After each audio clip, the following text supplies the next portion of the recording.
మంచిది. ఉదయకాల సమయంలో చేరవలసినటువంటి మీ అందరికీ ప్రత్యేకంగా లైవ్ కార్యక్రమాన్ని వీక్షిస్తున్నటువంటి వారికి కూడా ప్రత్యేకమైనటువంటి వందనాలు. అందరికి వందనాలు. మంచిది. ఈ దిన దేవుని వాక్యాన్ని మనం ధ్యానం చేసుకుందాం. లోకాసు వార్త 4వ అధ్యాయము 43వ వచనం. లోకాసు వార్త 4వ అధ్యాయము 43వ వచనం.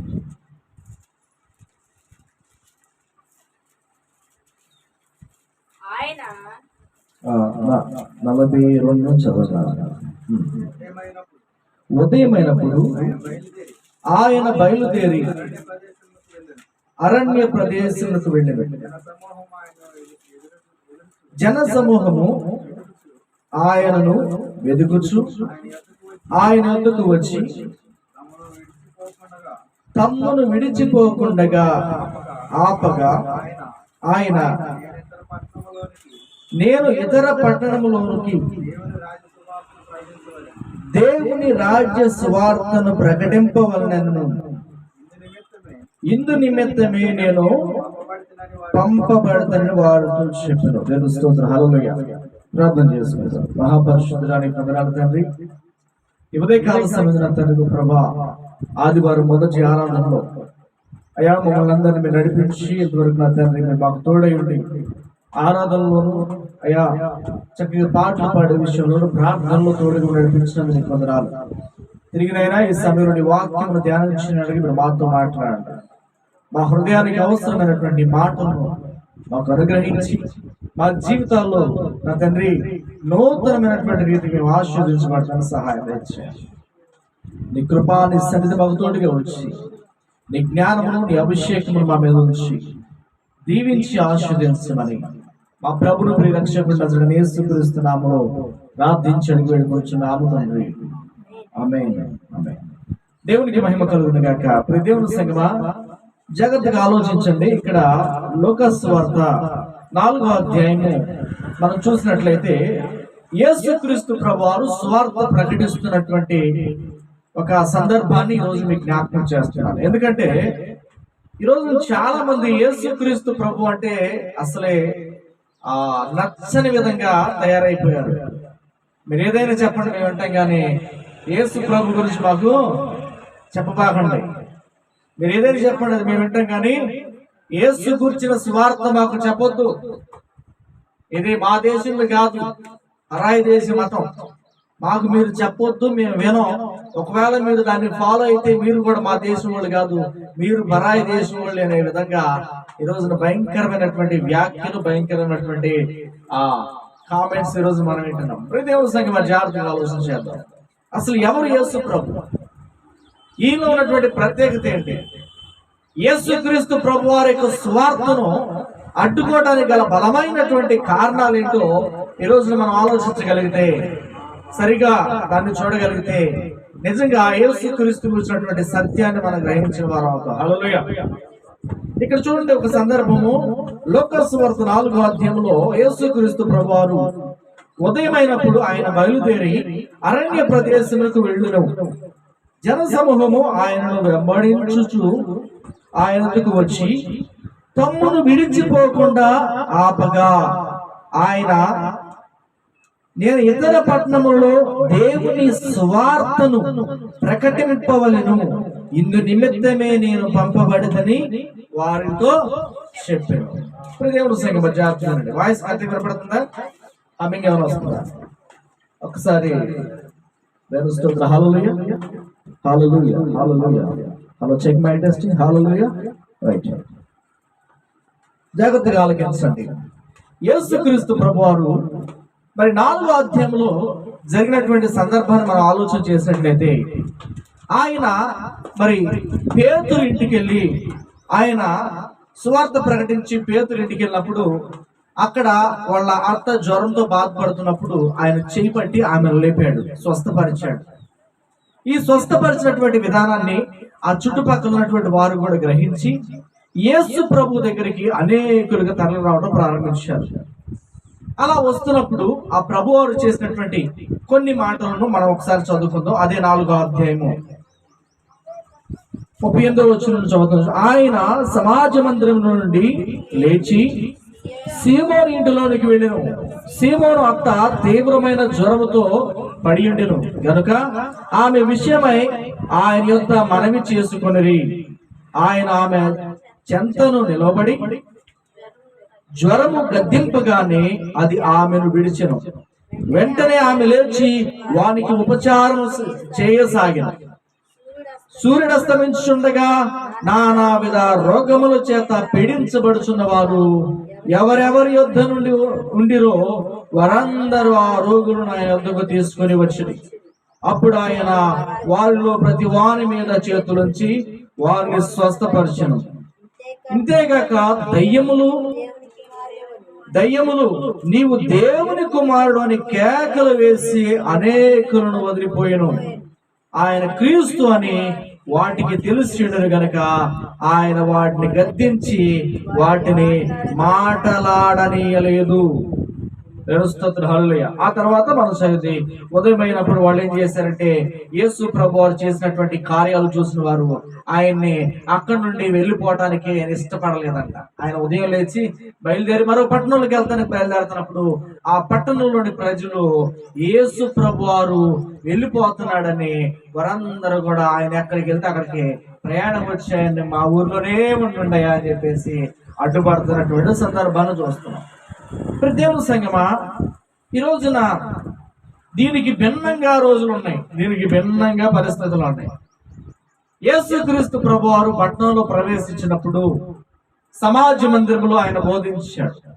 ఆయన ఎలా బోధించాడంటే దేవుని రాజ్యమును గురించినటువంటి ప్రసంగము, పరలోక సంబంధమైనటువంటి మర్మములను, మనిషి దేవునితో కలిసి దేవుని యొక్క ఆలోచనను కలిగిన వాడై ఎలా ముందుకు వెళ్ళాలనేటువంటి సిద్ధాంతపరమైనటువంటి ఎన్నో ఎన్నో ఎన్నో అద్భుతమైనటువంటి మరి ఆ దేవుని యొక్క హృదయ ఆలోచనలు ప్రజలకి వివరించిన తర్వాత ప్రజలు యేసు ప్రభు వైపు తిరిగారంట. హల్లెలూయా.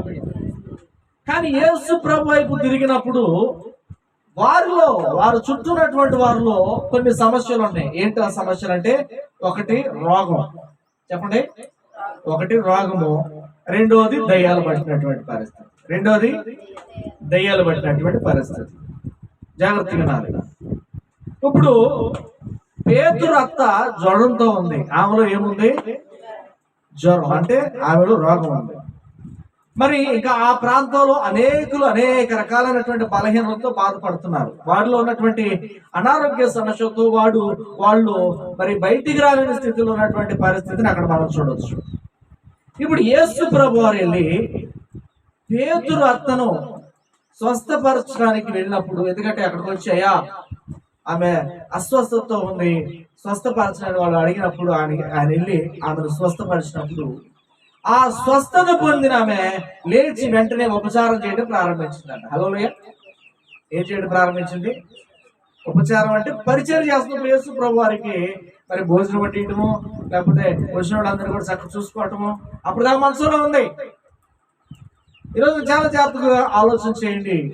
కొన్ని పరిస్థితులు ఎలా ఉంటాయి అంటే, ఒక మనిషిని ఒక భయంకరమైన స్థితిలో మనసాన్ని కట్టిపడేస్తా ఉంటాయి కొన్ని పరిస్థితులు. కానీ యేసు ప్రభు ఎప్పుడైతే వెళ్ళి ఆమె చేయి పట్టుకొని జ్వరాన్ని గద్దించాడు, ఏం చేశాడు? గద్దించాడు. వెంటనే ఆమె స్వస్థత పొందింది. వెంటనే స్వస్థ పొందినటువంటి ఆమె ఏం చేసిందంటే లేచి ఖాళీగా ఉండక పరిచయం చేయడం ప్రారంభించింది, పరిచయం చేయడం మొదలు పెట్టింది. ఇక్కడ ఒక విషయాన్ని గుర్తుపెట్టుకోండి. యేసు ప్రభు వారు స్వస్థత పరిచినటువంటి సందర్భాన్ని అక్కడ ఉన్న వారు చూశారు. చూసి వెంటనే ఏం చేశారంటే, అమ్మో ఇంకేముంది, ఈమె మంచమే పడి ఏ రకంగా ఎటువంటి హీన స్థితిలో ఎటువంటి స్థితిలో పడి ఉందో మేము చూసాము. ఇప్పుడు యేసు ప్రభు తాకంగానే స్వస్థత వచ్చింది, ఆయన గద్దించాడు, వెంటనే రోగం వదిలిపోయింది. కాబట్టి ఇంకా మనము ఏం చేద్దామంటే మన ఊర్లో వాళ్ళందరూ కూడా చెప్పి రోగులందరూ తీసుకొద్దాం అని చెప్పేసి బయలుదేరి అనేక రోగులను తీసుకొచ్చి యేసు ప్రభు దగ్గర పెట్టారంట. హల్లెలూయా. వెంటనే యేసు ప్రభు వారు వారందరూ స్వస్థపరిచాడంట. స్వస్థపరిచి ఆయన అక్కడ ఉండగానే కొన్ని దెయ్యాలు బయటకు వచ్చినాయంట. వాళ్ళు ఏమొచ్చినాయి?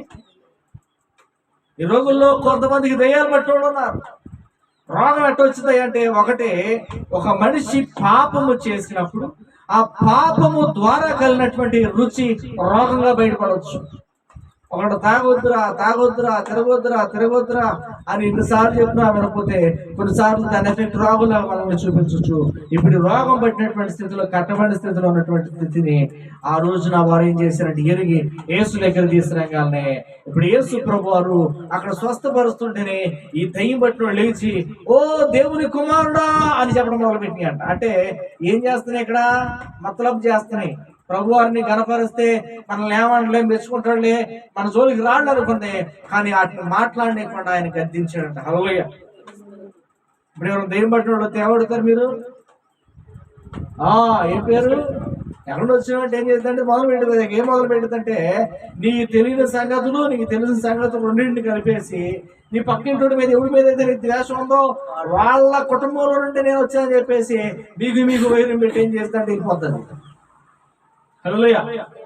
ఇక అది ఆ దెయ్యం చెప్పిన మాట వీళ్ళ మనసులో పెట్టుకుని ఏం చేస్తారంటే ఆడు ఆ రోజున అట్టు తిరిగాడు, అట్టు చేసాడు, మా అమ్మాయిని మా అబ్బాయిని టాగం చేస్తున్నాడు వచ్చి అని చెప్పి ఇంకో 10 మంది చెబుతారు.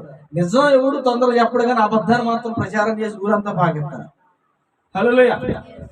ఇప్పుడు దెయ్యాలకున్న బాధ ఏంటంటే ఈయన గద్దిస్తే మేము నరకంలోకి వెళ్ళిపోమంటే వెళ్ళిపోవాలి.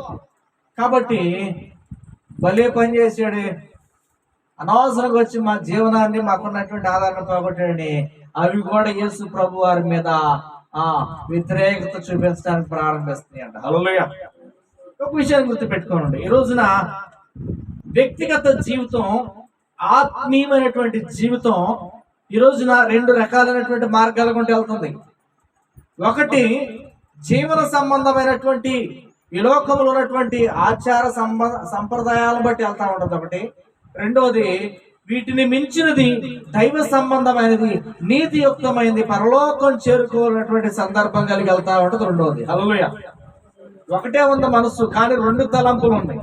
ఒకటేమో దేవుని పక్షాన, మరొకటేమో లోక పక్షాన. ఒకటేమో నీతి చేయాలని, ఒకటేమో మనం బతకడానికి ఎట్లా కానీ. సో 2 తలంపుల మధ్య ఈ రోజున హృదయం ఏమవుతూ ఉంటది? 2 తలంపుల మధ్య తల్లడిల్లిపోతా ఉంటది. ఇప్పుడు దేవుని సంగమా, ఎందుకు ఈ రోజున మనం మాట్లాడుతున్నామంటే ఈ రోజున సత్యాన్ని ఎరిగిన వారుగా మనం ఉండాలి. సత్యాన్ని మనం ఎరగకపోతే, సత్యాన్ని గ్రహించకపోతే మనం ఎప్పటికీ కూడా అంధత్వంలోనే ఉంటాం, చీకటిలోనే ఉంటాం, చీకటిలోనే మన జీవనాన్ని ముగించేస్తాం.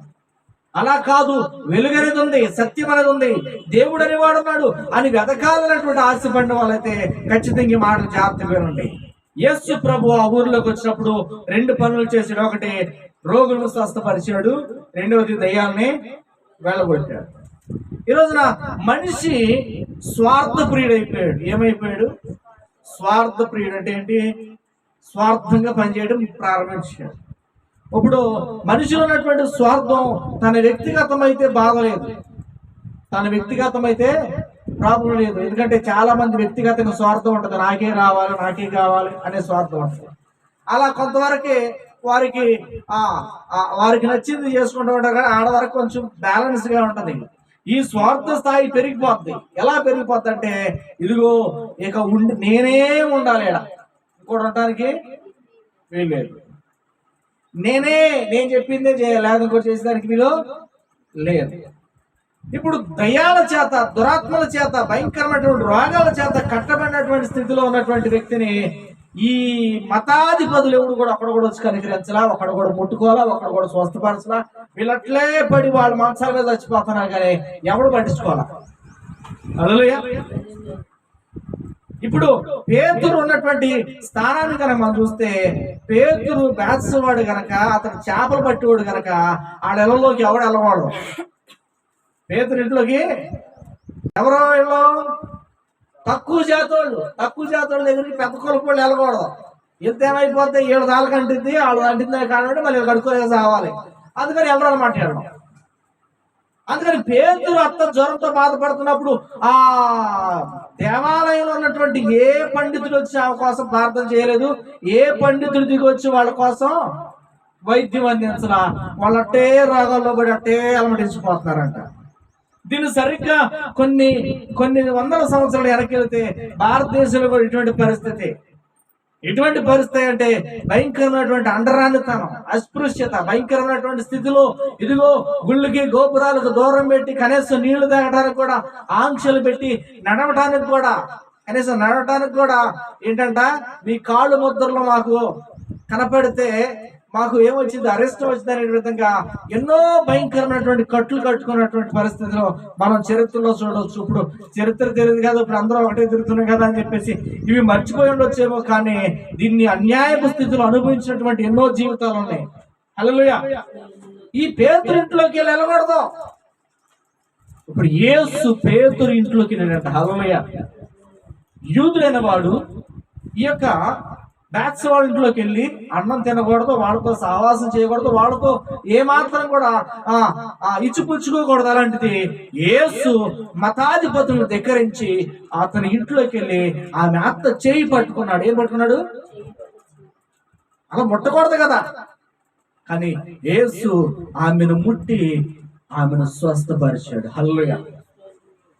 ఆమెను స్వస్థపరచగానే ఇదిగో వారందరికి ఊర్లో అర్థమైపోయింది, ఇదిగో ఈ రోజున ఇదిగో తోసివేయబడినటువంటి స్థితిలో ఉన్నటువంటి మాకు ఒక అద్భుతమైనటువంటి వెలుగుగా ఈయన వచ్చాడు, కనుక మనకి బాధ లేదని చెప్పేసి ఆయన్ని విడిచిపెట్టుకోవడానికి ఇష్టపడతలేదంట. హల్లెలూయా.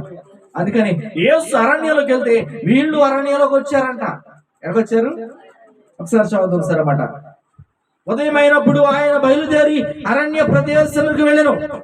జనసమూహము ఆయనను వెంబడించుటకు ఆయన ఎదుకు వచ్చి తమ్మును విడిచిపోకుండా ఆపగా, అయ్యా నువ్వు మమ్మల్ని వదిలిపెట్టి వెళ్ళొద్దు, నువ్వు వేడకుండా అంటారంటే ప్రభు అంటున్నాడు, మీరే కాదు ఇటువంటి స్థితిలో అనేకులు ఉన్నారు, వారందరినీ వెలిగించడానికి వెళ్ళాలి. హల్లెలూయా. యేసు క్రీస్తు ప్రభువారు పలానా దేశంవాడు మా దేశంవాడు కదా అని చెప్పే పరిస్థితిలో చాలా మంది చెబుతున్నారు. యేసు ప్రభువారు సర్వలోకానికి దేవుడు, ఆయన అందరి కోసం వచ్చాడు. ఆయన నశించి ఇదిగో భయంకరమైనటువంటి త్రోసివేయబడినటువంటి స్థితిలో, అణగారిన స్థితిలో, దుర్మార్గమైనటువంటి కొందరు పెత్తందారుల స్థితిని వాళ్ళు అనుభవించి వాళ్ళ చేతుల్లో నలిగిపోయినటువంటి వారిని ఎందరినో ఆయన లేవనెత్తడానికి వచ్చినటువంటి ఆనాటి దినాల్లో నిజంగా గొప్ప నాయకుడిగా ఆయన ఉన్నాడంట. హల్లెలూయా. చివరికి మతాధిపతులు వచ్చి యేసు ప్రభువుని ప్రశ్నించడం ప్రారంభించాడు. నువ్వు యూదుడవై ఉండి ఆ ఇళ్లలోకి ఎందుకు వెళ్తున్నావు?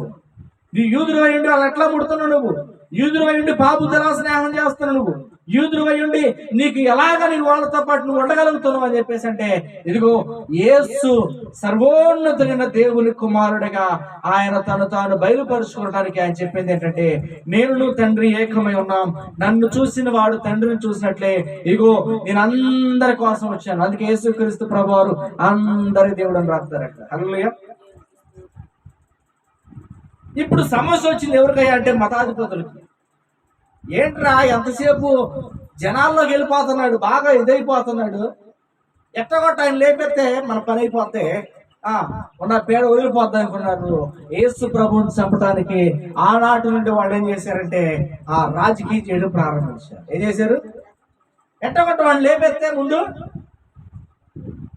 మనకి రిస్క్ ఉండదు, ప్రతిదానికి అడ్డుపడుతున్నాడు. మనం ఏమంటున్నాం? అక్కడికి వెళ్ళకూడదు అంటాం, ఈయన అక్కడికే వెళ్తున్నాడు. వాళ్ళని ముట్టుకోకూడదు, ఈయన వాళ్ళనే ముట్టుకుంటున్నాడు. హల్లెలూయా. ఈరోజు భారతదేశంలో కూడా క్రైస్తవ్యం రావడానికి బలమైన కారణం ఏంటంటే, ఇది భయంకరమైనటువంటి స్థితిలో అప్పుడే పుట్టినటువంటి ఆడపిల్లని తెలిస్తే చాలు తీసుకెళ్లిపోయి నదిలో పడేసి ముసళ్ళకి ఆహారం చేసేవాళ్ళు అంట. దేనికి? ఒకసారి మనం వెళ్తాం దీనికంట ముసళ్ళకి ఎందుకు? ఆడపిల్ల పుడితే ముసళ్ళకి ఎందుకు ఆహారం చేయాలంటే, ఇదిగో ఆడపిల్ల అరిష్టం. ఆడపిల్ల పుడితే ఖర్చే తప్ప లాభం ఉండదు. ఆడపిల్ల పుట్టిన కాడ నుండి మరలా లేనిపోయిన తలవంపులు తీసుకొస్తుంది. ఎందుకని తలవంపులు? ఆడపిల్ల ఒకవేళ పుట్టి బట్ట కడితే ఆ ఆడపిల్ల రోడ్డు మీద కనపడకూడదు, గుమ్మం దాటి బయట కనపడకూడదు. కనపడిందా నీ తల వంచుకులు తెచ్చినట్టు. హల్లెలూయా. ఆడపిల్ల ఒకవేళ ఇదిగో ఇంట్లో ఉందా, కనీసం ఇదిగో ఏదైనా గాజుల సౌండ్, పట్టిల సౌండ్ ఏర్పడినా కానీ ఇదిగో ఇంకేముంది, ఎంతగా బరితెగించింది, అంత శబ్దం చేసుకుంటూ అటు ఇటు నడుస్తుంది అని చెప్పి లేనిపోయిన అభండాలు వేసే పరిస్థితి. పోనీ ఎట్టగొట్టలే అని చెప్పేసి అలా కాలం నడుపుకుంటూ ముందుకెళ్తుందా? ఇదిగో 97 సంవత్సరాలు ముసలాడు వస్తున్నాడు, 90 సంవత్సరాలు 80 సంవత్సరాలు ముసలాడు. ఈ పిల్లకి మొత్తం ఉన్నా కానీ 10 సంవత్సరాలు దాటక ముందే అప్పుడే లగ్గం కడతారు. ఇక అదేనంటే ఒక బానిస.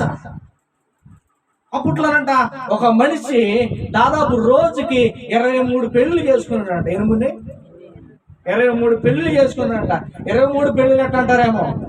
మనం చూసినట్లయితే చరిత్రలో ఇదిగో ఎంతో మంది ఇటువంటి పరిస్థితుల గురించి ఇదిగో రాసినటువంటి ఇదిగో దాఖలాలు ఉట్టి మాటలు కాదు. ఇది నోటికొచ్చి చెప్తుంది కాదు. సర్వేపల్లి రాధాకృష్ణ కావచ్చు, తర్వాత రాజా రామ్మోహన్ రాయ్ కావచ్చు, వీళ్ళ పుస్తకాలు మీరు చదవండి. ఖచ్చితంగా అప్పుడు ఉన్నటువంటి వివక్ష ఎంత భయంకరంగా ఉంది అక్కడ మనకు కనపడుతుంది. అంత మాత్రమే కాదు కానీ ఇదిగో ఆడపిల్ల బట్టలు వస్తానికి ఒక భార్య, అంట్లు కడతానికి ఒక భార్య, వంట వండటానికి ఒక భార్య. మళ్ళీ వీళ్ళు ఎవరో ఆయన అన్నం వడ్డించినప్పుడు ఎదురు రాకూడదు. వీళ్ళు హల్లెలూయా. మీ అందరూ తెలుసు, భారతదేశంలో మంచి కవి పురుషోత్తమ చౌదరి ఒక రోజునంట అరుగు మీద కూర్చొని ఆవిడతో మాట్లాడుతున్నట్ట. ఎక్కడ అరుగు మీద కూర్చొని ఆవిడతో మాట్లాడుతుంటే ఈ పనులకి వెళ్ళే వాళ్ళందరూ కూడా ఈ ఏమంటారు కొడవలు పట్టుకుని వెళ్ళేవాళ్ళు ఉంటారు కదా, వీళ్ళందరూ ఆ కొడవలు ఆడ పడేసి విచిత్రంగా చూస్తున్నారంట బయటకు వచ్చి. ఎంత అపచారం! మగోడు పక్కన కూర్చొని ఇది ఆయనకి అసలు ఆయనకనే సిగ్గు లేదా? అక్కడ కూర్చోబెట్టుకుని అట్ట మాటలు చెప్పించుకుంటున్నాడు. హల్లెలూయా. ఇది చరిత్ర, ఇది ఉంటుంది కాదు, నిజం. ఒకప్పుడు కొన్ని చూపిస్తూ ఉంటారు. 90s లో ఆడపిల్ల చెంగు ముసుకేసుకొని టీ తీసుకొచ్చి అలా కప్పిచ్చేది. హల్లెలూయా.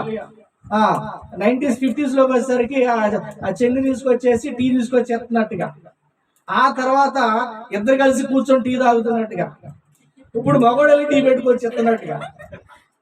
హల్లెలూయా. ఎంత స్వతంత్రం వచ్చిందో ఆడవాళ్ళకి. ఇవన్నీ తర్వాత ఎందుకు ఎంత రివైవల్ రావడానికి కారణం ఏంటి? ఎంత చేంజ్ రావడానికి కారణం ఏంటంటే సమానత్వాన్ని గురించి బోధించింది బైబిల్ మాత్రమే. హల్లెలూయా. అంటరాని తనని అస్పృశ్యతను పారదోలింది బైబిల్ మాత్రమే. ఒక మాటలో చెప్పాలంటే స్త్రీ డెలివరీ అయ్యే టైంలో నొప్పులు వస్తాయి కదా. నొప్పులు వచ్చిన తర్వాత బిడ్డ అడ్డం తిరిగి గిలగిల కొట్టులాడుతున్నా గానీ అక్కడ భర్త గాని ఆ కుటుంబీకులు గాని ఆ మంచంలో అట్ట పడేసి వీళ్ళకి కూర్చొని పుడితే పుట్టినట్టు, లేదా చచ్చిపోయేదంటే దాని కర్మ అంతే కాదు, పోయిందంతేకా. ఎందుకని వైద్యం లేదు, వైద్యం అందించడం లేదు. ఒకవేళ వైద్యం చేయాలంటే వాడి కర్మలో ఈడెందుకు పాల్పొందుతాడు, ఆడి కర్మ ఈడెందుకు రండించుకుంటాడు అనేటువంటి సిద్ధాంతాలు, భయంకరమైనటువంటి పరిస్థితులు చూడవచ్చు. దేవుని సంగమ జాగ్రత్తగానండి. అటువంటి అంటరానితనం, అస్పృశ్యత, ఇటువంటి వైద్యం అందించలేనటువంటి స్థితిలో ఉన్నటువంటి ఈ దేశానికి క్రైస్తవ్యము నిజంగా అద్భుతమైనటువంటి మార్పు తీసుకొచ్చింది. హల్లెలూయా. ఈరోజు చాలా మందికి అర్థం కావట్లా. ఈ రోజున మీరు సరిగ్గా ఆలోచించేయండి. గత 2 తరాల ముందుకు వెళ్తే ఇప్పుడు డాక్టర్లు, ఇంజనీర్లు రిటైర్డ్ అయ్యి ఇంటికాడ కూర్చున్న వాళ్ళు మీరు చూడండి, ఏ కాలేజీలో చదివే రాదు. క్రైస్తవ మిషనరీలు పెట్టినటువంటి కాలేజీ వాళ్ళు చదువుకొని వాళ్ళు విద్యావంతులే గొప్ప ఉన్నతమైనటువంటి స్థితిలోకి వెళ్ళి వాళ్ళు న్యాయ వృత్తిని, డాక్టర్ వృత్తిని వాళ్ళు అనుభవించి వైద్యాలు అందించారు. హల్లెలూయా. ఇట్లా చరిత్ర మనం చూసుకుంటే భారతదేశంలో క్రీస్తు విప్లవము సైనిక విప్లవంగా మారి అనేక సైనికులు అంటే కత్తులు కటార్లు కొట్టుకొని యుద్ధం చేసే సైనికం కాదు, ఇది సేవా సైన్యము. ఏంటా సైన్యం అంటే ఇదిగో ప్రతి ఒక్కరిని కూడా ఆదుకునే వ్యక్తిగా నేను మారాలి, అంటరాని తన అస్పృశ్యతను తొలగించాలి. ఇదిగో దేశంలో అందరినీ సమానంగా చూడాలన్నటువంటి పరిస్థితి. ఆడపిల్ల భర్త చచ్చిపోయడంతో తీసుకెళ్లి భర్త పాటు తగలేటంట. 10 మంది రెఫరెన్స్ ఉంటే చూపి అంటాడు. ఏంటంట వీళ్ళకి తెలియదు, వీళ్ళు ఇప్పుడే పుట్టారు, వీళ్ళకి తెలియదు. రెఫరెన్స్ చూపించంటే రాజా రామ్మోహన్ రాయ్ గురించి పోరాడినప్పుడు విలియం కేరీ చెప్తుంటే ఎలా ఆయన ఏదో ఆ దేశం వాళ్ళకి ఏం తెలుసు, మా దేశం ఆశ్చర్యం అంటూ కూర్చోండం. కానీ ఏం జరిగిందంటే వాళ్ళ వదిన్నే చంపాల్సిన పరిస్థితి వచ్చింది. ఎందుకంటే వాళ్ళనే చచ్చిపోయాడు, వదిన తీసుకెళ్లి కట్టిపోయి పెట్టాలండి. అప్పుడు దాకా విలియం కేరీ మాటలు అంతగా వినపడలా, కానీ ఇప్పుడు వాళ్ళ వదిన్ని డెకరేట్ చేస్తున్నారంట. దేనికి? ఇంకో పెళ్లి చేయడానికి కాదు, ఆ శవం పక్కన పడుకోబెట్టి ఏమైనా కూడా తగలబెట్టేశారు. అప్పుడు వెళ్ళాడంట తన వదిన దగ్గరికి వెళ్ళి ఏం చెప్పాడంటే, అప్పుడు వదిన తల్లిలాగా భావించి, అమ్మ నువ్వు చచ్చిపోవడానికి వీల్లేదు, దీనికోసం నేను పోరాడతానని తన వదిన అంటే తన కుటుంబం దగ్గరికి వచ్చిన తర్వాత అప్పుడు పోరాటం ప్రారంభించాడంట. ఆ పోరాటమే ఈ రోజున సతీ సహగమనం అనేది ఆగిపోవడానికి కారణం. ఎన్నో శ్రమలు, ఎన్నో భయంకరమైనటువంటి నిందలు అనిపించి కూడా క్రైస్తవ మిషనరీలు దేశానికి సేవ చేస్తే ఈ రోజున మీరు మా దేశం వాళ్ళు కాదు, మీరు విదేశం వాళ్ళు, మా దేశాన్ని దోసేసుకున్నారు. మీకు తెలుసా, క్రైస్తవ మతం అనేది బ్రిటిష్ వాళ్ళు వచ్చిన తర్వాత ఇక్కడికి రాల. క్రైస్తవ మతము, క్రిస్టియానిటీ అనేది మొట్టమొదటి శతాబ్దము 55లో భారతదేశానికి తోమా ద్వారా వచ్చిందంట. హల్లెలూయా. అప్పుడు రాజులు మరి మనం చూసినట్లయితే మైసూర్ మహారాజును మనం చూస్తాం. మైసూర్ కోట ఆ ప్రాంతానికి వెళితే ఆ రాజుల కాలంలో ఆ తోమ భారతదేశానికి వచ్చినప్పుడు అక్కడ రాజుగారి భార్య దెయ్యం బట్టి బాధపడుతుంటే ఎంతమంది పూజాలతో చూపించినా కానీ ఏదో పని అవట్లేదంట. ఎన్ని మంత్రదండాలు చేసినా దెయ్యం పోవట్లేదంట. ప్రార్థన చేస్తే అది పోద్దని చెప్తే ఆయన పిలిపిస్తే ఆయన ప్రార్థన చేసినప్పుడు ఆమె ఉన్నటువంటి దెయ్యం నా పేరు ఇదని చెప్పేసి పేరుపోయిందంట.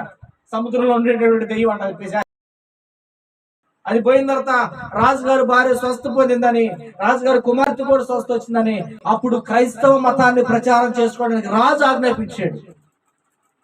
మందిరాలు కట్టుకోవడానికి ఆజ్ఞాపించాడు. ఇప్పుడు కూడా దాదాపు 65 మందిరాలు కేరళ ఈ ప్రాంతాల్లో మొట్టమొదటి శతాబ్దంలోనే 55 నుండి 70 మధ్యలో చర్చిస్ కట్టబడ్డాయి. బ్రిటిష్ వాళ్ళు తీసుకొచ్చి మనకి భారతదేశంలో క్రైస్తవాన్ని పరిస్థితి చేయాల. మన భారతదేశంలో క్రైస్తవం అనేది మొదటి శతాబ్దంలోనే చక్కగా బాహాటంగా ప్రకటించబడింది. ఈ రోజున ప్రకటించాలంటే అన్ని ఆంక్షలు అయిపోయింది. ప్రదేవసాన్ని మా జాగ్రత్తగా నుండి ఈ రోజున దేవుని వాక్యం ఉంటున్న మీరు ఎందుకు ఈ రోజున క్రైస్తవం మీద ఇలాగ ఖర్చు కడతారంటే కారణం అంటే మతాధిపతి యొక్క ఆలోచన ఏంటంటే నా మతాన్ని కాపాడుకోవాలి, నా వ్యాపారాన్ని చక్కగా చేసుకోవాలి. హల్లెలూయా. దేవుని యొక్క గుణం ఏంటంటే మనిషి పాపం నుండి బయటకు రావాలి, యథార్థవంతుడిగా జీవించాలని. హల్లెలూయా. రెండింటికి చాలా తేడా ఉంది. యేసు ప్రభు వారిని చాలా మంది ఎందుకు అసహించుకుంటారు తెలుసా? ఆయన పక్క దేశం ఉన్నవాడు అనేది కాదు, కానీ మొదట ఆయన చెప్పిన బోధనలు బట్టి వాళ్ళు అసహించుకుంటారు. ఏం చెప్పాడు ఆయన బోధ? ఒకసారి మనం చూస్తే మత్తయి సువార్తలో కొన్ని విషయాలు నేను చెప్పి జ్ఞాపకం చేసి ముగిస్తాను. చూడండి, మత్తయి సువార్త 5వ అధ్యాయం. మత్తయి సువార్త 5వ అధ్యాయం మనం చూసినట్లయితే యేసుక్రీస్తు ప్రభువారి కొండ మీద ప్రసంగం మనకు కనపడుతుంది. ఆయన జన సమూహమును చూచి కొండ ఎక్కి కూర్చుండగా ఆయన శిష్యులు ఆయన యొద్దకు వచ్చినప్పుడు ఆయన నోరు చేసి చెప్తున్నా ఇలాగ బోధింపసాగి, ఆత్మ విషయం దీనులైన వారు ధనిలు, పరలోక రాజ్యం వారిది. హల్లెలూయా. యేసు ప్రభువు వచ్చింది దేనికోసం అంటే పరలోకాన్ని పరిచయం చేయడానికి. మనకి అంతకుముందు పరలోకం పోవాలంటే ఏం చేసేవాడు తెలుసా? పరలోకం అంటే స్వర్గం. గుర్తుపెట్టుకోండి, స్వర్గం పోవాలంటే పుట్టిన పిల్లోడు దేవుడికి బలి చేస్తే స్వర్గం వెళ్ళిపోతాడు. మనకున్న కష్టాలు పోతే, మనకున్నటువంటి ఏంటయ్యి శాపాలు పోతాయి అని చెప్పి ఆడపిల్ల పుడితే తీసుకెళ్లి ముందు నదిలో పడేసిన కారణం ఏంటంటే మనం డైరెక్ట్ గా స్వర్గం వెళ్ళిపోతామని అర్థం. హల్లెలూయా. తర్వాత రెండోది ఏంటంటే జగన్నాథ రథచక్రాలు తెలుసుగా మీకు? దాదాపు 200 అడుగులు ఎత్తు ఉంటది. దాని 40 అడుగులు వెడల్పే ఉంటది. ఒక్కొక్క చక్రం 8 అడుగులు ఎత్తు ఉంటది. ఎవడైనా జీవితం మీద విరక్తి పుట్టి ఇక ఇక్కడ వద్దు నా బతుకు, నేను డైరెక్ట్ గా పరలోకం వెళ్ళిపోతా లేదా స్వర్గం వెళ్ళిపోతానంటే డైరెక్ట్ గా రథచక్రం కింద బాడీ పెట్టి చచ్చిపోతే, రైలు పెట్టి కింద తలకాయ పెట్టి చచ్చిపోతే ఎట్టాగా డైరెక్ట్ ప్రాణం పోతే, దానికి కింద పెడితే డైరెక్ట్ ప్రాణం పోతే డైరెక్ట్ స్వర్గానికి వెళ్ళిపోతాడు అనేటటువంటి ఒక భయంకరమైనటువంటి మూఢనమ్మకం. స్వర్గాన్ని పోవటానికి వీడు ఎన్ని పాపాలు చేసినా, ఎన్ని రకంగా జీవించినా కానీ దానికి కింద తలకాయ పెడితే పోతే డైరెక్ట్ గా స్వర్గానికి వెళ్ళిపోతాడు. ఇంకో సిద్ధాంతం ఉంది ఏంటంటే కొన్ని పూజించబడి ఆరాధించబడే కొండలు ఉన్నాయి కదా, ఆ కొండల కాడికి వెళ్ళి ఎత్తైన కొండ ఎక్కి అక్కడ నుండి అమాంతం దూకితే వీడి ప్రాణాలు గాల్లోనే కలిసిపోతే ఈ డైరెక్ట్ స్వర్గానికి వెళ్ళిపోతాడు, ఈ బాడీ కింద పడిపోతుంది. ఆడు ఎప్పుడు దూకుతాడని జనాలు ఏసి చూసేవాడు అంటే ఎక్కి చాలాసేపు ఉంది, ఎప్పుడు దూకుతాడు రా అని. ఇప్పుడు ఎవడన్నా టెర్రస్ ఎక్కాడనుకో దూకితే కింద ఏదో ఒకటి సహాయం చేయాలి అర్థం, అవునా? ఆ రోజు అట్ట కాదు, వీడు ఎప్పుడు చూస్తాడని చూసేవాళ్ళు అంట. అంటే కారణం ఏంటంటే అదొక రకమైన మూఢనమ్మకం. వీడు సత్తే పర్లోకన పోతాడు, నెక్స్ట్ మళ్ళీ ఒకటి తయారవ్వాలి దూకడానికి. ఇటువంటి భయంకరమైనటువంటి పరిస్థితులు భారతదేశంలో. పాపం ఈ చాలా మంది తెలియదు, ఎందుకంటే వీటి గురించి మాట్లాడుకోరు. ఇంకా ఇంకా భయంకరమైన విషయం ఏంటి తెలుసా? పిల్లలకి ఏదైనా చేయం గుట్టి లేకపోతే ఏదైనా కొద్ది కరిస్తే ఏమైందంటే ఏడుస్తారు. అలా ఏడిచేది అంతసేపు ఎడతారు, ఎప్పుడున్నంతసేపు ఎడతారు. ఒక పిల్లాడు కానీ పిల్ల కానీ పుట్టిన పిల్ల ఏడుపు ఆపట్లేదు అనుకో, వీళ్ళు వచ్చి అంటారు ఇంకేముంది దేవత కూరుకుంది, ఇక ఆమె ఎట్ట కొట్టి తీసుకెళ్ళిపోతే వీడు ఎందుకే ఏడుతున్నాడు కనపడుతున్నారు కొంట. మనం ఎట్ట చూడలేం కానీ తీసుకెళ్ళిపోయి ఆ ఒంటి నిండా ఒక తేనె లాంటిది ఆ ద్రవాన్ని రాసేసి ఆమెను ఒక బుట్టలో పెట్టేసి ఆ పిల్లోడిని తీసుకెళ్ళిపోయి దేవతా చెట్టుకి కట్టేసేవాళ్ళంట. ఆ చెట్టు నిండా చీమలు ఉంటాయి అంట, తెల్లని చీమలు. అంటే ఒక మాట చెప్పాలంటే అవి చెదల పురుగు లాంటివి. ఆడ పెట్టేస్తే ఆ చీమలు కొట్టగా పక్షులు నుంచి భిన్నంగా ఆ అస్థి పెంచినట్టు ఎలాడుతూ ఉండేదట. కారణం ఏంటి తెలుసా? ఆ దేవతకి మనం బలిచ్చేసాం, ఇక ఆ దేవత తీసుకుంది కాబట్టి మనకి పాపం లేదే. ఎంత భయంకరమైనటువంటి పరిస్థితి అంటే ఇది ఎట్లా బయటపడిందంటే, మిషనరీలు వస్తా ఉంటే ఒక చెట్టు కింద అన్ని ఉట్లు కట్టుకుని అంట, బొట్టలు కట్టుకుని అంట. ఏంటి ఆ బొట్టలు అని చూస్తే అన్నింటి ఆ బొట్టల నిండా అన్ని కూడా చిన్నపిల్లలు అస్తమించరా. ఏంటనుకో చరిత్రలోకి వెళ్తే ఇది ఒక ఆచారం. ఎంతో భయంకరమైనటువంటి పరిస్థితుల్లో భారతదేశం ఉండగా క్రైస్తవ మిషనరీలు వచ్చి వారిని వెలిగించారు, విద్యను అందించారు, వైద్యాన్ని అందించారు. ఇదిగో అంటరాని తనని అస్పృశ్య వారదోలటం కొరకు ఇదిగో ఎవరైతే తోసివేయబడ్డారో వాళ్ళ దగ్గరికి వచ్చి వాళ్ళని ఎడ్యుకేట్ చేశారు. నువ్వు గుళ్ళకి రావద్దు, ఆడ రావద్దు, ఏడు రావద్దు, నీళ్లు తాగొద్దు అని ఆంక్షలు పెడితే వాళ్ళ కోసం ప్రత్యేక బాగులు తవ్వి వాళ్ళ ఖర్చుతో వాళ్ళకి పోషణలు ఇచ్చారంట. ఇన్ని మేలు చేసి మిషనరీస్ ఎంత అద్భుతమైనటువంటి భారతదేశాన్ని వెలిగించి రోజున సమానత్వపు హక్కులతో మనం పోరాడుతున్నాం అంటే కారణం ఏంటంటే అప్పటి పరిస్థితులు ఎరిగి రాసినటువంటి అంబేద్కర్ యొక్క భావజాలాన్ని బట్టి. ఎక్కడి నుండి వచ్చింది అంతంటే ఈ సేవాగుణం ఎందుకు వచ్చింది అంటే కారణం ఒకటే, ఇదిగో సమానత్వం అనేటటువంటి తీసుకురావాలని యేసు అదే బోధించాడు. ఆ పేతురు రత్నం ముట్టడమే కాదు, కానీ అక్కడ ఉన్నటువంటి అణగారిన స్థితిలో ఉన్నటువంటి ప్రజలను ఆయన స్వస్థపరిచి వారిని ఏం చేశాడంటే ఇదిగో వెలుగుగా మార్చాడంట. హల్లెలూయా. వాళ్ళప్పుడు అనుకున్నారు ఈయన మాతోనే ఉంటే బాగుండు అనుకున్నారు. ఏంటంట మాతోనే ఉంటే బాగుండు అనుకున్నారు. ఇప్పుడు జనాలకి ఎట్లా ఉంటుందంటే అద్భుతాలంటే బాగా ఇష్టం, కానీ మనసును మార్చుకోరు. కానీ ప్రభు అంటాడు మీరు మారాలి, మీ మనస్సు మారాలి. ఒకప్పుడు వ్యభిచారంగా ఉన్నావు, ఇప్పుడు మారిపోవాలి. ఒకప్పుడు దుర్మార్గుడిగా ఉన్నప్పుడు మారిపోవాలి. ఒకప్పుడు కిరాతకంగా ఆలోచించినప్పుడు మారిపోవాలి. అది ఆయన కోరుకుంది. జనాలు నచ్చదు కూడా ఇదే. హల్లెలూయా. ఒకసారి 4వ అధ్యాయంలోనే కొన్ని మాటలు చదువుతాను, జాగ్రత్తగా వినండి. 5వ అధ్యాయము 21వ వచనం. నరహత్య చేయవద్దు. నరహత్య చేయువాడు తెలుస్తుంది. హల్లెలూయా. ఏం చేయొద్దు? నరహత్య చేయొద్దు. వీళ్ళకి అప్పటికే కుట్రలో కుతంత్రాలు. వీళ్ళు భయంకరమైనటువంటి స్థితిలో నేను బయటికి వెళ్ళాలి, నేను బాగా అందరినీ జయించాలి, అన్ని ఆక్యుపై చేసుకోవాలనేటువంటి మనసులో ఉన్నటువంటి వాడు ఎదురు చూడండి చంపడానికైనా వెనకాడు. కానీ ప్రభు అంటుంది, వాక్యం అంటుంది నరహత్య చేయొద్దు. కానీ ఇది వీళ్ళకి కష్టంగా ఉంది. హల్లెలూయా. ఎందుకు కష్టం ఉండదో ముందు అర్థమైంది. తర్వాత చూడండి, నరహత్య చేయువాడు విమర్శకుల్లో. తర్వాత 27వ వచనం. వ్యభిచారం చేయొద్దు. ఏం చేయొద్దు అంట? అప్పటికే మన వాళ్ళకి 1కి 23 అంటే ఇంకెట్ నచ్చింది? 1కి అర్థమవుతున్నమాట. ఆడపిల్ల అంటే ఆట బొమ్మలో రోజుకి 23 చేసుకుంటాడంటే మగవుడు, ఇంకా ఆడపిల్లని ఏ రకంగా చూస్తున్నా అర్థం చేసుకోలేక. మనకేముందిలేండి, మనకు తెలుదులేండి, మనంతా ఇది గొప్పదని చెప్పుకుంటారా, మన ఎక్క చూసుకుంటే అంత రోతే ఉంది. హల్లెలూయా. రేపు మామూలు చచ్చిపోతాడు ముసలోడు, ఈడుకోడు. ఇప్పుడు ఎవరు కావాలి? పిల్ల కాదు, కన్ని పిల్ల కావాలి. మళ్ళీ ఇప్పుడు ఏమంటారు, ఎరుగోళ్ళు కాదు, ఎంత డబ్బు కావాలో తీసుకో, ఇంటికి పంపించాలి. వీడు పోతాను, వీడితో పడతా అమ్మాయి కూడా. ఎందుకు మళ్ళీ అమ్మాయి ఇంకోళ్ళతో పోతే ఇదిగో ఆ కుటుంబానికి కళంకం తీసుకొస్తే ఆ అమ్మాయి బతుకుండటం కంటే చచ్చిపోవటం మేలు, అది ఒక బొమ్మే కదా అని తగలెట్టేసేవాళ్ళు. ఇప్పుడు ఏమన్నారు? ఆడపిల్లలు వచ్చి రోడ్డుకు వచ్చి మాకు హక్కులు కావాలి అని అడుగుతున్నారు. ఈ హక్కులు ఎవరు ఇచ్చారు? హల్లెలూయా. ఈరోజు మనం ఒకసారి ఆలోచన చేసుకుందాం.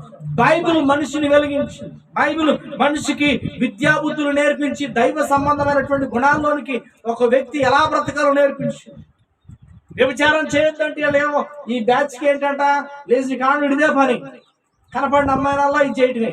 ఇప్పుడు వ్యభిచారం చేయొద్దు అన్నాడు ఈ దేవుడు, మాకొద్దు, మమ్మల్ని సపోర్ట్ చేసేవాడు ఉంటే మాకు చెప్పండి అని ఎత్తుకుంటే చాలా మంది దొరికారు. అందుకే వాళ్ళు ఎవరు పోతారు. అందుకే సుప్రభు వద్దు. ఇంకేంటంట చూడండి ఒకసారి, నెక్స్ట్ 33 వచ్చిన, నీవు తన భార్యను మరియు నీవు అప్రమాణము చేయక నీ ప్రమాణమును ప్రభువునకు చెల్లింపవాలి. ఇక్కడ అప్రమాణం అంటే మాట మార్చేవాడు ఉండొద్దు. ఎట్లా ఉండాలి? అవునంటే అవును, కాదంటే మరి ఇది చాలా కష్టం కదా మన వాళ్ళకి. ఇదేంటారు బాబు, అన్ని ఏదో ఏసే మంచి దేవుడు అని అన్ని గీతలు గీస్తున్నాడు. ఆయన ఏం గీస్తున్నాడు? గీతలు గీసేస్తున్నాడు. ఇప్పుడు అతి చేయొద్దు అంటాడు, వ్యభిచారం చేయొద్దు అంటాడు, నీ సహోదరు మీద కాపు పెట్టుకోవద్దు అంటాడు, అప్రమాణం ఉండొద్దు అంటాడు, నీ పరివారిది ఏదో ఆశించొద్దు అంటాడు. ఎట్టా మరెట్ట అయితే అందుకే వద్దులే, ఇది వద్దులే అనుకుంటే ఈ రోజున మనం చాలా చాలా చాలా మిస్ అయిపోతున్నాం. హల్లెలూయా. చాలా జాగ్రత్తగా గమనించండి. ఎందుకు ఈ రోజున క్రైస్తవ మీద వ్యతిరేక రావడానికి బలమైన కారణం ఏంటంటే కొంతమంది యొక్క వ్యాపారానికి వెలితి కలుగుతుంది, కొంతమంది వ్యాపారానికి నష్టం కలుగుతుంది. ఇప్పుడు ఈ వ్యాపారం చేసుకునే వాళ్ళు వ్యాపారం చేసుకోక ఇప్పుడు ఏం చేస్తున్నారంటే కొంతమందికి ట్రైనింగ్ ఇచ్చి కొంతమందికి కొన్ని రకాలుగా వాళ్ళని తయారు చేసి మీరు వెళ్ళి పొండిరా, వాళ్ళ మీద బండరా అని పంపిస్తున్నారు. హల్లెలూయా. నేను చెప్తుంది అవాస్తవం కాదు, నిజం. యేసు ప్రభు ఏ ఒక్కరిని కూడా హింసించినట్టుగా, తోలనాడి మాట్లాడినట్టుగా ఏ ఒక్కరిని ఏ విధంగా యేసు ప్రభు వారి మాటల్లో కానీ ప్రవక్తలు కానీ జీవితం కానీ కనపడలా. కానీ ఎందుకు ఆయన మీద కక్ష అంటే కారణం ఒకటే, ఆయన మంచివాడు కనుకనే, ఆయన నిజమైన దేవుడు కనుక ఈ బాధ. మొన్న ఒక ఆయన అంటున్నాడు, ఏంటండి మీ యేసు ప్రభు, నేను ఒక దేవుడు అంటే బాగుండేది, మా దేవుళ్ళు ఒక దేవుడికి పెట్టుకునేవాళ్ళు. ఇప్పుడు ఈయన ఉన్నాడు, నేనే దేవుడిని అన్నాడు. ఇది మాకు అసలు నచ్చలా. అదే నేను ఒక దేవుడిని అంటే ఉన్న అవతారాలు ఇంకో అవతారం పెట్టుకునేవాడు. కాదు కాదు నేనే దేవుడిని అన్నాడు. మరి మేమందరం ఏమిటి? అందుకే మాకు అదే ఎంత భయంకరమైన పరిస్థితి అంటే సత్యాన్ని అన్వేషించే మనస్సు లేదు మనిషికి. 3 కట్లు వేసారు. 3 కట్లు చెబుతాను, ఇప్పుకొని జాగ్రత్తగా. ఒకటి, ఈ పని చేస్తే నీకు కలిసి వచ్చింది, గొప్పడు అవుతావు. అది ఏ పని అంటే అసహ్యమైందైనా సరే, అది తాకరాందైనా సరే, అది లేకపోతే ఎటువంటిదైనా సరే, నీకు కలిసి రావాలంటే ఈ పని చేయాలంటే చెప్తాను. అది కూడా మరి డైరెక్ట్ చెప్పరు, చెవులు చెప్తారు, జాగ్రత్తగా చెప్తారు. ఇంకోటికి ఎవడికి చెప్పబాకు ఇది అంటారు. హల్లెలూయా. అసలు వీళ్ళు ఆలోచించారు, ఇది చేయొచ్చా చేయకూడదా ఆలోచన రాదు. ఏమైంది తెలుసు, నాకు అది కావాలంటే ఏదైనా చేస్తాను, బయలుదేరుతాను. హల్లెలూయా. ఒక ఆయన ఫోన్ చేశాడు, అబ్బాయి అలా చోట లంకిపోయింది ఉంది, అది తీయాలంటే ఒక శక్తివంతమైన వాళ్ళు, మంచి పేరు ప్రఖ్యాతి కలిగినటువంటి నామధేయం గల వాళ్ళు, మంచి వంశం గలవారైతేనే అయిద్దన్నాడు. ఓకే, మరి నాకేం చేద్దంటే నీ పేరు నీ వాస్తు అని చూశాను, నీ పేరు వచ్చింది, నీ బలం బాగుంది, నువ్వు తీస్తే ఓకే అన్నాడు. అల్లయ్య ఈ దేవుడు ఆడి తెలియదు, ఆడేడు తెలియదు, ఫోన్లో మాట్లాడుతున్న సంభాషణ. సరే సరే అయితే ఇప్పుడు నాకు పాట వెళ్తాను, ఇద్దరం పంచుకుందాం. Okay right, తీసుకెళ్ళిపోయాడు. ఇవన్నీ జరిగినాయి, ఇంటి అట్లా జరుగుతుంది చదువుతుంది. వెళ్ళిపోయిన తర్వాత ఇద్దరు మాట్లాడుకున్నాడు. అడుగు బిందుకి మూతేసి మూట కట్టి నమ్మకాలు కట్టేసి ఒప్ప మీద చేసి పెట్టేసాడు. చూడంగానే భయం వేయాలి. ముందు ఏది చేసినా కానీ ముందు భయం కలిగించినప్పుడు మనిషి భయపడతాడు, భయంతోనే వాడి దగ్గర పడతాడు. హల్లెలూయా. మారండి ఆయన, దేవుడు తెలుసుకోండి అంటే ఎవడు మారడం. రేపు నువ్వు అవుట్ అయిపోతావు నా మాట వినపోతే అన్నాం అనుకో, నాలుగు ఏ తేగలో ఏంటారు ఏంటి కోడేకలు తీసుకొచ్చి రెండు పెట్టుకోరు డెంగులు పట్టుకొచ్చి రేపు చత్తారు నువ్వు అన్నాం అనుకో, మొత్తం ఇంట్లో దాంట్లో తీసుకొచ్చి బయట పెడతాడు. హల్లెలూయా. మనిషి యొక్క సైకలాజికల్ ప్రాబ్లం ఏంటో వాడు అర్థం చేసుకుని అందుకని భయపెట్టి సంపాదించడానికి ఇష్టపడ్డాడు. ఇక నేను ఈ విషయం చెబుతున్నాను, మూడో కంటికి తెలియకూడదు మనం చేసింది అంటాడు. హల్లెలూయా. ఎవరికి మూడో కంటికి తెలియకూడదు అంటాడు. ఇప్పుడు వీడికి ఏమైంది? ఆశ పుట్టింది, ఆశాపోతం. ఇది ఏ పోతాం? ఏముంది లోపల? ఏముంది ఎవడికి తెలియదు. వీళ్ళు లంకిపోయింది అనగానే ఆలోచన ఏంటంటే ధనరాశి ఉంటుంది లోపల. బంగారం వడ్డీ అంటే వజ్రాలు వైడూర్యాలు ఉంటాయి. హల్లెలూయా. ఇప్పుడు ఈ ఆశ పుట్టింది కాబట్టి ఏం చేశాడంటే ఆ మోత తీయాలంటే ఏం చేయాలి? ఓకే రైట్, దాన్ని తీయాలంటే నాకు తెలిసి మంచి స్వామీజీ ఉన్నాడు, ఆయన చెప్తాను, ఆయన మంత్రించి తెస్తాడు, మనకి ఏ ప్రమాదం అవ్వదు. తేడా వచ్చిందంటే ఎగిరిపోతావు జాగ్రత్త అంటాడు. హల్లెలూయా. మళ్ళీ మాట చివరిలో పోయేట తేడా వస్తే ఎగిరిపోతుంది జాగ్రత్త. ఇప్పుడు ఈ భయంతో ఏం చేస్తారు? ఎవడు మూడోడు చెప్పలేక ఇంట్లో భార్యకి కూడా చెప్పడం. భార్య చెప్పుకోండి బ్యాంక్ బ్యాలెన్స్ అయిపోతా ఉంటుంది. ఇంట్లో వాళ్ళు తెలియకోకుండా వీడు ఎప్పుడు పడితే అప్పుడు వెళ్ళిపోతా ఉంటాడు. ఏం చేస్తున్నాడు, ఏం చేయడం ఏమో ఒకటే చెప్తాడు, ఇగో 4 నెలల్లో మన దిశ మారిపోతా అంటాడు. వాళ్ళతో ఏంటంట ఏం మారిపోద్ది? 2 నెలల్లో మన దిశ మారిపోద్ది. మనం మేడ కట్టుకుంటాం, బిల్డింగ్ కట్టుకుంటాం, అది కట్టు. ఏంటి వీడు పిచ్చోళ్ళ మాట్లాడతారు, రాళ్ళు అనుకుంటారు పాట. వీడు మనసులో ఉంది ఇలా చెప్పడం. హల్లెలూయా. చివరి ఆఖరికి ఆ పూజారిని పిలిపించి అడిగిన మాంత్రించినట్టు చేసి, అబ్బాయి ఇది బాగా బంధం వేసారు దీనికి, ఆశమాసిగా తీయడానికి వీలు లేదు, గట్టి యాగం చేయాలి దీనికి 1 లక్ష రూపాయలు ఖర్చు అవుతుంది అంటాడు. హల్లెలూయా. ఇప్పుడు ఏం చేయాలి? 1 లక్ష రూపాయలు ఎక్కడ నుండి తేవాలి? వీళ్ళు పట్టుకునేది కూడా ఉన్నవాళ్ళు చూసి పట్టుకుంటారు, మామూలు పట్టుకుంటారు. సరే నువ్వు 50 నేను 50. ఎవరు ఫోన్ చేసి పిలిచినోడు అది తీసుకొచ్చినాడు. అసలు నీకు అర్థం కాదు ఏంటంటే ఆ 50,000 దగ్గరికి వస్తానికి తీసుకొచ్చాను సగం నీకు తెలియదు. వెళ్ళాడు అమ్మాయి, సార్ నా 50 ఎత్తాను, 50 కూడా ఇచ్చా పూజ చేపిస్తే తీపెత్తా అంటాడు. హల్లెలూయా. జరుగుతున్న వాస్తవాలు విటిది కాదు. మొత్తం మీద 50,000 ఎత్తాడు. ఇచ్చిన తర్వాత ఆ బిందు ఓపెన్ చేస్తే అందులో ఏముండవు, ఏమి ఉండవు. అయ్యో మోసపోయాం కదా అనుకుంటాడు. ఏం చేస్తాం మరి? నాకేం తెలుసు లోపలే ఉంటుందా? ఉంటుందని పిలిచాను, బరువుగా ఉంది. ఏముందంటే నాకు చిన్నపెంకులో ఈ వెళ్ళి మొత్తం దాంట్లో పోసి బరువు పెట్టేసి మొత్తం చేసాడు. ఒకటే గుర్తు పెట్టుకోలేంటే భయం మనిషిని ఎక్కడ దాకా నడిపించింది, ఎక్కడ దాకైనా నడిపించింది. అటువంటి సంపాదించుకునే వారికి యేసు వాక్యము సూటిగా కొడుతుంది. హల్లెలూయా. ఇంకా చాలా ఉండే సంపాదనలో. ఈ రోజు చాలా జాగ్రత్తగా ఆలోచించేయండి. మనిషిని మోసం చేసి సంపాదించేవాడు ఇలా కోట్లు సంపాదించుకొని ముడి కింద పెట్టుకొని పీట కింద వేసుకొని కూర్చొని ఇలా రూలింగ్ చేసే స్థాయిలోకి వచ్చారు వీళ్ళు. ఎక్కడ వచ్చి మొదట చెప్పబట్టుకుని అడుక్కొని ఊళ్ళో అంతా తిరిగి ఇదిగో ఎవరైనా వేస్తే కానీ గడవనటువంటి వాడు ఇలా కోట్లు పీఠం కింద వేసుకొని కూర్చొని ఇలా కోట్లాది రూపాయలు పెట్టి ఇలా పెద్ద కడుతున్నారంటే ఎక్కడ వచ్చింది డబ్బు? మనిషిని మోసం చేసి సంపాదించడం. దేవుని వాక్యం చదువు, మోసం చేయొద్దు. అందుకే యేసు ప్రభు అంటికి ఎత్తలేదు. ఏంటంటే అందుకే యేసు ప్రభు అంటికి ఎత్తలా. యేసు ప్రభు యేసు ప్రభు ఎవరండి? మాలమాదిగోడు దేవుడిగా మా ఎందుకు ముక్తం అంటారు. కొత్త ట్రెండ్ వచ్చేసింది. ఎవరు దేవుడు అంట?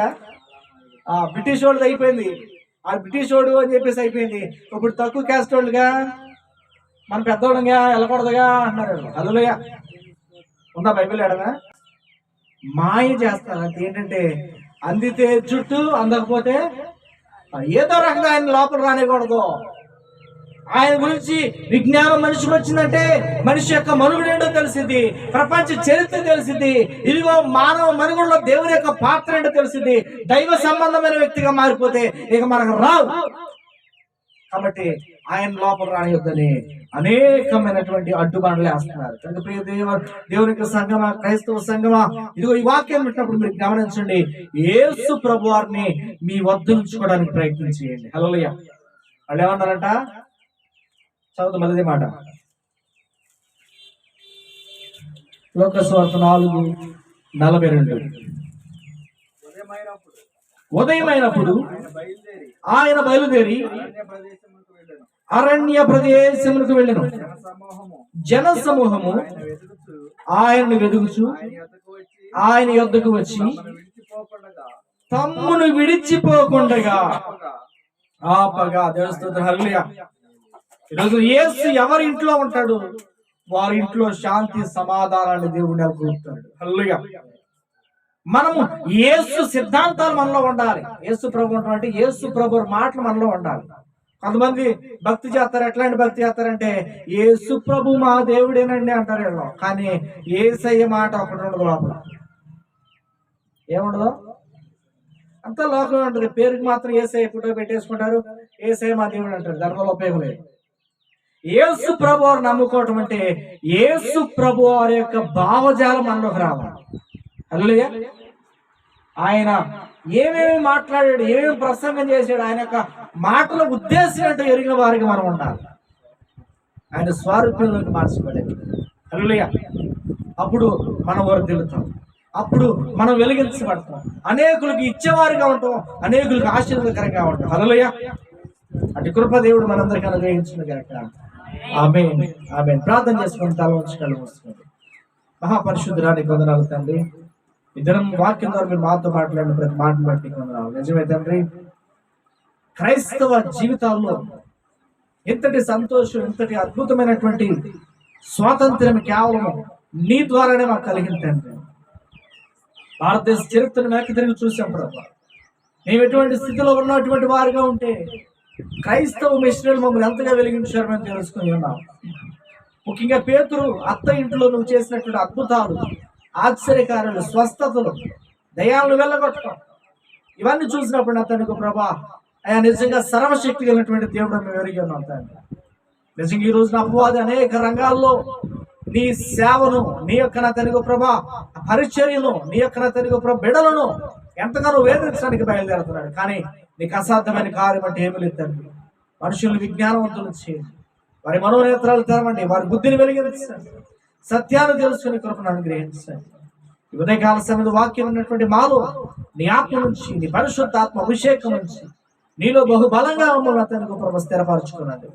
ఇక్కడ కూడి ఉన్న వారిలో నా తండ్రి వాక్యం ఉంటున్నటువంటి వారిలో అయ్యా రోగులైన వారు మీరు స్వస్థపరచండి, దురాత్మల చేత పీడించబడుతున్న వారు విడిపించండి, అంధకార శక్తులతో బంధించబడి అయా వేసార స్థితిలో ఉన్న వారిని విడిపించండి, ఆర్థిక సమస్యలతో బాధపడుతున్న వారిని మీరు నా తండ్రి ప్రభా దయచేసి నా తండ్రి ప్రభా నా తండ్రి వారిని ఆశీర్వదించండి.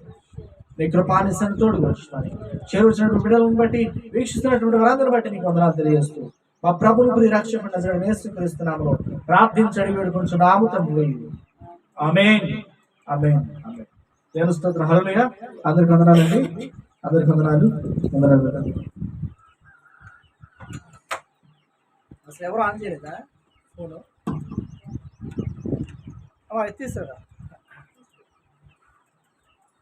మొబైల్ అందరూ